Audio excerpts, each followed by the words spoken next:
Phantom Nightmare is right around the corner, but let's be honest, not everyone's going to want to play the same old fire decks for the next 6 months. So today I'm going to be giving you the top 5 best rogue decks in competitive Yu-Gi-Oh! What's potion? You got Matt here and welcome back to another competitive Yu-Gi-Oh! Video. Yu-Gi-Oh! In my opinion is in a pretty good spot right now. The decks, while they are very expensive, are still pretty interactive, fun, and there's a lot of different variety in the format today. But in just about 2 weeks we're getting Phantom Nightmare, and that's going to be changing absolutely everything in the TCG.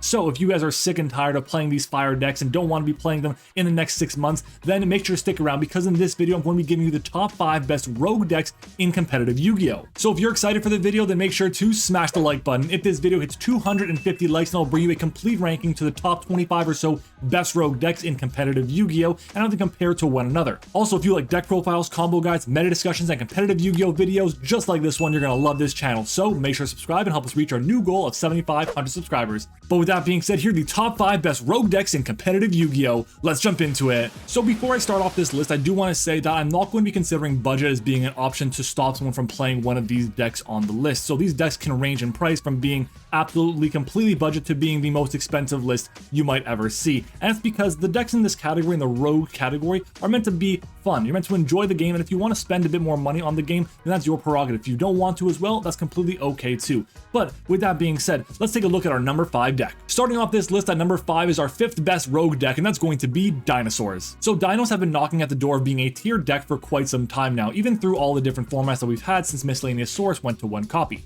The deck is really good at setting up a really powerful end board, but also incredibly good at OTKing as well. They can break through boards incredibly easily, and on top of that, the boards they produce are some of the most flexible ones in the game today. Also, consider that we're in a format with a lot of destruction-based effects, and Dinos absolutely thrive on that. But honestly, I wouldn't put Dinos in my top 5 best rogue decks without the new support they got in Maze of Millennia. Kaitop and Horn Source are both incredible for what the strategy tries to do. Not only are you able to now search polymerization and get access to Horn Source, which then gives you additional access to any field spell in the game, and of course an additional normal summon is really powerful.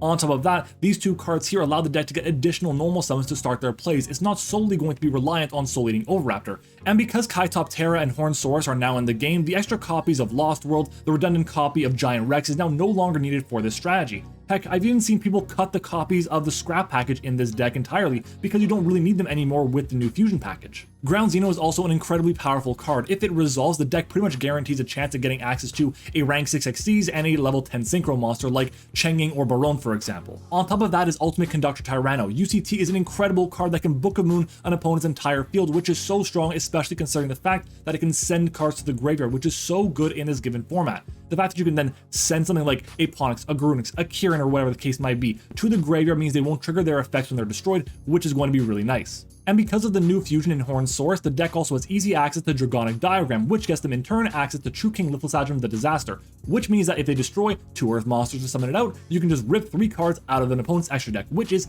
insane and could be the end of the game right away for certain decks. Now all this being said, and I still haven't really spoken about the best card in the deck being Miscellaneous Source. This card giving you protection, giving you summoning out of the deck is absolutely incredible and is the reason why this deck here is not a tier deck right now. If this card was at 2 or 3 copies, you better believe it would no longer be a rogue strategy. The deck does have a few weaknesses. For example, Droll and Lockbird is pretty tough against this deck because it does do a good bit of searching, but on top of that, a well-timed Ash Blossom or Infinite Impermanence, something like Horn Source or Soul Eating Oviraptor, can be absolutely deadly for what the strategy tries to do. But all that said, I'm still really happy with what Dinosaurs can do as a going first and going second base strategy. I currently believe that right now, with the new support, it's better going first, but don't be surprised at how good it can be going second. At number 4, we have Red Dragon Archfiend. Now listen, RDA is not close to being at its final form. We're still missing a really key piece to the strategy in Red Lotus King, which should be coming out in the next few sets, we hope. It's been revealed in the OCG, but not yet for the TCG. Either way, this card does so much for the strategy in terms of just making it so much more consistent and have a higher ceiling as well. When we get that card, the RDA deck will probably leave the rogue category and become a meta threat.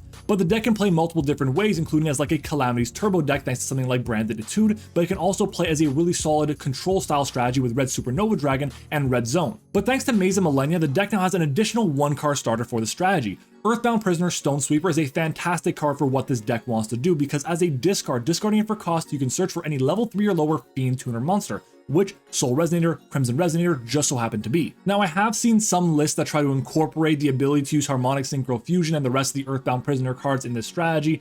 And honestly, I'm not too thrilled about what I've seen so far, but I think as we continue to get more support and more cards that can really facilitate that strategy, then maybe the combination of Earthbounds with RDA will be an even better strategy than them individually. But going back to the one card starters, there are a lot of different one card starters in this strategy that can allow the deck to end on some pretty massive end boards, including Red Supernova Dragon, Abyssal Dispatter, Hot Red Dragon Archfiend Abyss, and even more. And of course, if a Abyssal package is added to this deck, it can become even more powerful. Now, with that being said, of course, Abyssals aren't the best in the format right now, considering that we're seeing a lot of fire decks and very few light and dark based decks, but they still be a really good home in any Resonator strategy. And of course, the deck has a few weaknesses, including Droll and Lockbird, Nibiru at the right time. Even a well-timed Ash Blossom or Imperm on the right card can dispel the end of the turn for this deck. But even though it has those weaknesses, the deck is still incredibly consistent, it's pretty resilient, and it can just follow up its plays really easily because of the cards it gets in the graveyard. I also think the deck has a pretty high skill level needed. You can't just pick up 3 copies of the structure deck and a few other missing cards and just follow a combo guide on YouTube and play a really strong deck. You have to notice the small little intricacies and plays and when to just make certain decisions and when not to make those decisions are. That's when you're going to be getting the best out of playing an RDA deck. And one of the biggest advantages of this strategy is that out of all the decks on this list, this might be the least expensive out of all the options right now. The only really expensive card is going to be Abyssal Dispatter, the rest is pretty low cost. And at number 3 is Exosister. This is definitely going to be the most questionable or highly debated spot on this list because you either love this deck or you absolutely hate it, and let's just try and figure out why. Firstly, the Exosister engine itself is pretty compact. Sure, you have your Exosister monsters, about 10 to 12 of them, but then you have 3 copies of packs, you have then some number of Returnia, Vadis, and Carpitivum, but you also have then your Spirit engine like the Sakitama and Aratama. So essentially you're looking at about 20 to 22 spots for cards that are going to be part of your engine. That leaves 18 spots at least for non-engine, which is so good for what a strategy tries to do. And because the strategy can draw quite a bit because of Irene and Sophia, that gives the deck at least additional chances to find that non-engine, which makes it, in my opinion, better than other decks that might want to play a lot of non-engine pieces in their strategy too. It's also, without a doubt, in my opinion, the best rogue deck that can play Dimension Shifter. Now listen, I do not consider Kashtira to be a rogue deck right now. I think it's proven that even with the banning of Arise Heart and the unlimiting of Unicorn, the deck is definitely going to be a meta threat. And of course, Fluwanda Reese, on the other hand, I think the deck itself just isn't as strong in terms of what its engine tries to do in the current format compared to Exosister. But going back to Dimension Shifter, it's definitely one of the best cards in the game today, just shutting down what your opponent tries to do, and Exosister just doesn't care. But think of decks like Fire King, Snake Eye, Tierlist, Orcust, Horus strategies, whatever the case might be, they all hate having access, having to play through Dimension Shifter. Even anything that plays the Wanted package, they can't activate all those cards under D-Shifter because they send to graveyard for cost, which means they can't activate them. And right now we're in a format where there's so many cards that are just being moved in and out of the graveyard, whether they're being banished, put back into the deck, or whatever the case might be. But the fact that that's happening right now means that all the Exosister monsters can get their bonus effects and be able to tag out into powerful Xyz monsters. Having access to something like Michaelis or Caspatel, a Sophia, whatever the case might be, having access to these cards here on your opponent's turn gives you additional advantage that the strategy really wants to take advantage of. The deck itself has some pretty significant weaknesses that you have to keep in mind, and one of the biggest ones is going to be that, in my opinion, it's a deck that is more matchup dependent than other strategies in the format today. The deck also relies heavily on not being impermed or ashed or hit with Nibiru at the right time, and if Martha is stopped, for example, then the deck kind of crumbles a little bit. So for that reason, the deck does have to rely on its non-engine, but it does that extremely well. But all that being said, I think the deck is incredibly strong, has a lot of resilience, and can do a lot of different things in the meta today that make a big threat that decks have to be ready for. At number 2 is going to be Horus Phantom Knight, also known as PK Horus. This deck is absolutely incredible. I'm such a big fan of it. You can just start off your combo by just searching with Imseti, discarding a PK card, getting extra advantage from that is really nice, but you can also start off with King Sarcophagus, and getting access to multiple level 8s on the field allow you to get access to powerful rank 8 monsters, notably a Photon Lord, which is going to give you additional negates to play around something like Nibiru, which the Phantom Knight deck kind of struggles with at times. By pairing these two engines together, you can create some of the scariest end boards in the game today, including copies of IP to go into SP, a powerful rank 8 monster like either Hope Harbinger and of course Photon Lord, but you can also get access to Wandering Griffin Rider if you're playing a copy of the Adventure package, for example, and of course you're going to even see the copies of the Phantom Knight trap cards like Fogblade, which are so powerful. The Phantom Knight part of the deck is also incredibly consistent. Getting access to any 2 level 3s on the board is pretty much full Phantom Knight combo, and just pairing that with pretty much any additional card is really nice. The downside to that consistency is that you have to play a lot of cards in your main deck to just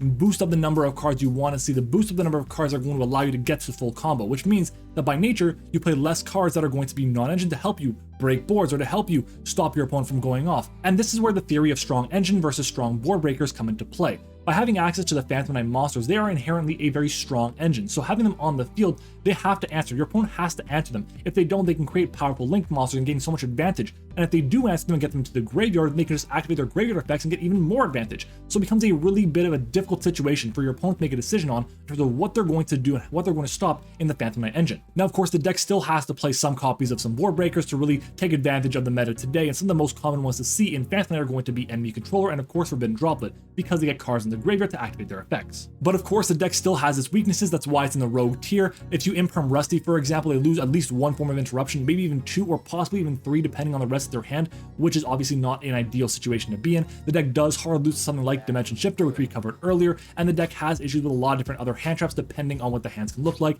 And in my opinion, the most important thing is because of the amount of engine they play in the deck, they only have access to maybe 6 to 9 spaces for non-engine in the strategy, which means they won't see their non-engine as often as they would like to, and it's a lot harder to see the side deck, for example, as well. So while Horus PK is a fantastic deck, I just don't think it can definitely be the #1 best rogue deck in the format. Before I move on to #1, I have two decks that I want to shout out for being really strong rogue options. The first is Marincess. Right now we're in a very heavy fire-based format, which means players aren't using water monsters, and having a deck that has a lot of room for non-engine while being a pretty low investment 1 or 2 card combo is really good, especially when you can Zealantis an opponent. The other deck I wanted to shout out is Heroes. Yeah, look, I'm not joking about this. Heroes actually has a lot of potential this format since they just keep coming at you. They can play through a lot of cards outside of like Nibiru at the right time and of course Droll and Lockbird. On top of that, Mask Change for Darklaw is insane. It's essentially the deck's version of Dimension Shifter. Now both these decks are very strong, but they didn't make the list because they have a few key weaknesses that I felt were more prevalent in the top 5 decks. And moving on to our #1 best rogue deck, it's going to be Branded Despia. Okay, so before I continue, I'm sure you guys have a few questions, including, really, Branded Despia, and why not Branded Chimera, for example? And the answer to those questions is going to be, yeah, Branded. Branded is definitely a rogue deck right now. If you look at how it's performed over the past few weeks since the new year, you're going to notice that it's done basically the same as all the other decks that I've mentioned on this list, which is definitely telling. On top of that, Branded Chimera itself is not a rogue deck. That deck is performing incredibly well right now compared to a lot of other strategies in the format today. The fact that the deck doesn't just die to a single copy of Ash Blossom is definitely an advantage, but Branded Despia doesn't do that either anymore. Essentially, Branded Chimera and Branded Despia do very different things nowadays, and one uses Branded Fusion as like their main combo piece, and one uses Branded Fusion as like an option. It's not the main goal the deck is trying to achieve. But with that out of the way, now let's talk about why Branded Despia is the #1 best rogue deck of the format. So firstly, it has one of, if not the most high impact single card combo of all rogue decks in the format right now. Resolving Branded Fusion is absolutely insane, and if it goes through completely, it's very hard for someone to win a game against a Branded player unless they have any non-engine. Second, I teased it earlier, but the deck no longer just dies if Branded Fusion is ashed. There are so many different ways to play through Branded Fusion nowadays, including Crossout Designator, Call by the Grave, Nadir Servant, and even Triple Tactic Thrust for Fusion Duplication. If you've never read Fusion Duplication, I wouldn't be surprised because, hey, we're Yu-Gi-Oh players, but essentially the card allows you to fuse on your opponent's turn by copying the effect of Branded Fusion in the graveyard, which is absolutely insane to be able to just do that on the draw phase and then just go through your plays as normal. And of course, having Mirror Jade as a non-target, non-destruction form of removal is absolutely incredible in the format today. It is so good against so many different strategies right now. And if all that fails, you can just Gimmick Puppet lock the opponent anyways because of Albion the Sanctifier Dragon. The deck can also main Super Polymerization, which is in my opinion the best board breaker in Yu-Gi-Oh today and will be in the next format as well because of all the fire monsters that we're seeing in the game. Sure, the deck has some weaknesses. For example, if Branded Fusion can't be found by the strategy, then it does struggle a little bit. Then if Branded Fusion does end up getting Ash, for example, and there's no backup card to just play through the Ash Blossom, the deck can struggle, of course. But the deck itself, having those weaknesses is not as prevalent as something like Dimension Shifter on PK, or something like Droll and Lockbird on RDA, for example. This weakness to Ash Blossom sucks, and while Ash Blossom is more common to see than something like Droll and Lockbird or something like Dimension Shifter, it definitely is not going to be make or break for this strategy. The deck itself is still really good and a very cohesive strategy, and while I do think it's just fallen out of the meta, I think most people are going to kind of lean towards that rather than picking up 3 copies of Bonfire and 3 Wanted and the SP Little Knight and this and that and all the other things to just play in this fire-heavy format. And that is it, the top 5 best rogue decks in competitive Yu-Gi-Oh! Now let me know down in the comments what you guys think of the video and of the list itself, and were there any decks that you want to see that just didn't appear on this video? And of course guys, if you have enjoyed the video so far, then make sure to leave a like on the video. Remember, if we hit 250 likes on the video, I'll bring you a ranking of the top 25 or so best rogue decks and how they interact with each other and the other best decks of the format. And finally, consider subscribing for more amazing competitive Yu-Gi-Oh videos and to help us reach our new goal of 7,500 subscribers. Thank you for watching, I hope you enjoyed it, and I'll see you all next time.